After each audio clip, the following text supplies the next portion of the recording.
पत्नी का महत्व, एक प्रेरणादायक कहानी। आज उठने में जरा सी देर क्या हो गई, अब तो मेरे मायके पर चले गई। सास ताने मारे तो समझ में आता है, पर पति से ऐसे शब्दों की उम्मीद मैं या कभी कोई औरत नहीं करती होगी। क्या औरत का पति के जीवन में बस एक सेविका जितनी भूमिका है? रेखा अपने पति राकेश से कहती है। राकेश बोला, क्या गलत बोल रहा हूँ?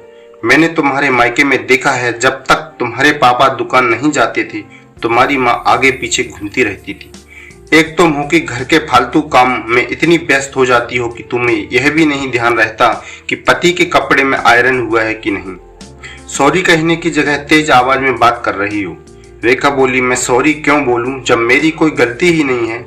मेरी माँ पापा के आगे पीछे घूमना तो आपने देख लिया, पर आपने यह नहीं देखा कि उनके जीवन में उनकी पत्नी का क्या महत्व है और स्थान। जहां आप मुझे तेज आवाज और तू तराक में बात करते हैं, आज तक मेरे पिताजी ने मेरी माँ को तुम नहीं कहा, हमेशा आप शब्द से संबोधित करते हैं। राकेश बोला, सुना माँ, इसके शौक तो देखो, चाहती है मैं इसे आप कहकर बात करूं।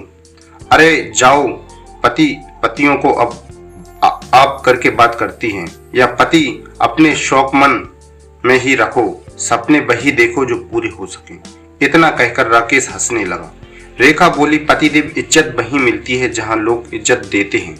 औरत कोई पैर की जूती नहीं होती जिसे आप बार बार ठोकर मारेंगे और वो आपको सर पर बिठाएगी। क्या औरत की जगह पति के जीवन में एक सेविका और बच्चे पैदा करने की मशीन जैसी है? अगर आपको ऐसा लगता है तो अपनी गलतफहमी दूर कर लें, क्योंकि मैं ना तो आपकी सेविका हूं ना ही कोई मशीन। राकेश की सास आशा जी बोली, अरे बहू, इतना भी क्या गुरूर? अगर एक सॉरी बोलने से बात खत्म हो जाती है तो कह दो सॉरी। पतियों की तुलना में तो परमात्मा के साथ की जाती है, तुम तो इस तरह से बात कर रही हो। रेखा हंसकर बोली, मम्मी जी, इस विषय में ज्यादा कुछ कहना नहीं चाहूंगी, पर क्या आपके बेटे के जीवन में मेरा बस इतना ही महत्व है? जितना मैं जानती हूँ, देवी देवताओं में पहले देवियों का नाम लेकर उन्हें सम्मान दिया जाता है, तो क्या मेरे घर में मुझे और मेरे काम की महत्व नहीं दिया जा सकता? इतना कहकर वह वहां से चली गई और रेखा तो अपनी बात कहकर चली गई। इधर राकेश बोला, देखा माँ इसके तेवर, शादी को 10 साल हो गए, अब इन्हें इस घर में अपनी एक नई जगह बनानी है।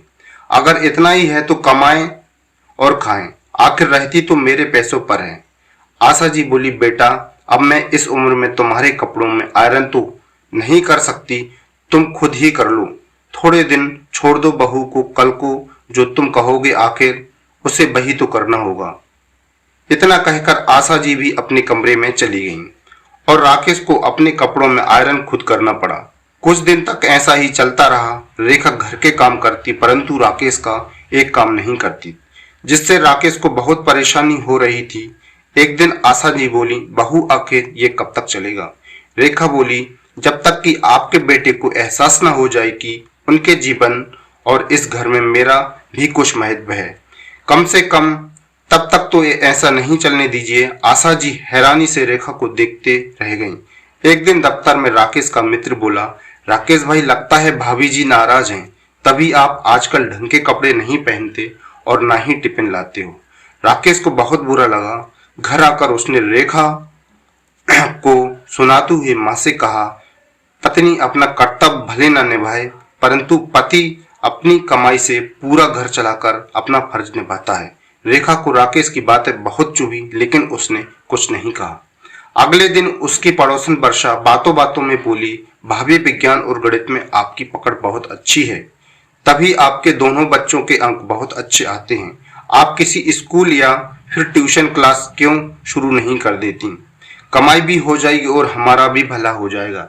वही बैठी आशा जी बोली, वर्षा बेटा, मेरे राकेश की कमाई कोई कम है कि बहू को भी ये सब करने की जरूरत पड़े? वर्षा बोली, चाची जी, मेरे कहने का मतलब यह नहीं था, पैसों की बात नहीं है। आप भाभी के हुनर को कम मत आंको। अक्सर घर की औरतों को लोग महत्व नहीं देते, जैसे घर की मुर्गी दाल बराबर।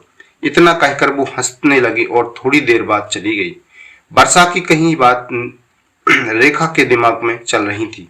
आशा जी बोली, बस इसकी बातों में मत आना, बच्चों को पढ़ाने और 4 पैसे के चक्कर में कहीं अपने घर के लिए समय न मिले, क्योंकि इस उम्र में मैं घर का काम नहीं कर सकती, पहले कह देती हूँ। इतना कहकर आशा जी चली गईं। अगले महीने वर्षा की मदद ने रेखा और को अपने गैरेज में ट्यूशन शुरू किया। देखते देखते 10 से 15 बच्चों के 2-3 बैच बन गए। अच्छी खासी कमाई होने लगी और रेखा घर के काम भी वक्त पर कर लेती थी। इस बात से आशा और राकेश बहुत नाराज थे। कुछ समय ऐसा ही चलता रहा। एक रोज राकेश दफ्तर से थका हारा लौटकर जल्दी आया तो रेखा उस वक्त बच्चों को पढ़ा रही थी। उस रोज राकेश को एहसास हुआ कि पहले जब वो दफ्तर से जल्दी या देर से आते थे तो रेखा गर्मा गर्म चाय और पानी नाश्ता देती थी और बदले में बस सम्मानजनक कुछ शब्द ही चाहती थी। रात में जब रेखा ने खाने के टेबल पर सबको बुलाया तो राकेश ने खाने से इनकार कर दिया। आशा जी बोली, बहू, कहीं तुम्हारे महत्व के चक्कर में तुम्हारी गृहस्थी न बिगड़ जाए। रेखा बोली, मम्मी जी, तो क्या मैं गलत हूँ? क्या मेरा इस घर में, क्या आपके बेटे के जीवन में कोई महत्व नहीं है? आशा जी बोली, बहू, एक बार बैठकर शांति से बात कर लो। कहीं ऐसा न हो कि इन चीजों का प्रभाव तुम्हारे बच्चों पर पड़े। इतना कहकर आशा जी बच्चों को लेकर सोने चली गईं। रेखा खाने की प्लेट लेकर कमरे में गई तो राकेश ने खाने से इनकार कर दिया और कहा, जब तुम्हारे जीवन में मैं कोई मायने नहीं रखता और मेरी कोई जगह नहीं है तो खाना खाकर क्या करूंगा? रेखा बोली, मेरे जीवन में आपका क्या महत्व है मैं शब्दों में बयां नहीं कर सकती। बस इस घर में और आपके जीवन में अपनी एक जगह बनाने की कोशिश कर रही थी ताकि कल को आपके बच्चे आपकी मुझसे ज्यादा इज्जत करें और वही बच्चे कहें कि मेरे पिता के जीवन में मेरी माँ का कितना महत्व था। क्या रेखा रोने लगी? राकेश रेखा का हाथ थामकर बोला, मैं अपने व्यवहार को बदलने की पूरी कोशिश करूंगा। इन कुछ महीनों में मुझे समझ आ गया कि मेरे जीवन में तुम्हारा क्या महत्व है। अगर आदमी जीवन रूपी घर की छत है तो उस घर की नींव एक औरत होती है। मैं अपनी सारी गलतियों के लिए माफी मांगता हूँ। और रेखा ने भी बात को वहीं खत्म किया। अगले दिन से राकेश अपने छोटे मोटे काम खुद करने लगा और रेखा को पूरा सहयोग करता था। आशा जी को बेटे के लिए खुशी थी, परंतु बहू की बात उसने मान ली। इस बात का उन्हें बहुत मलाल था क्योंकि अब खुद से ज्यादा वो अपनी पत्नी को महत्व देता था।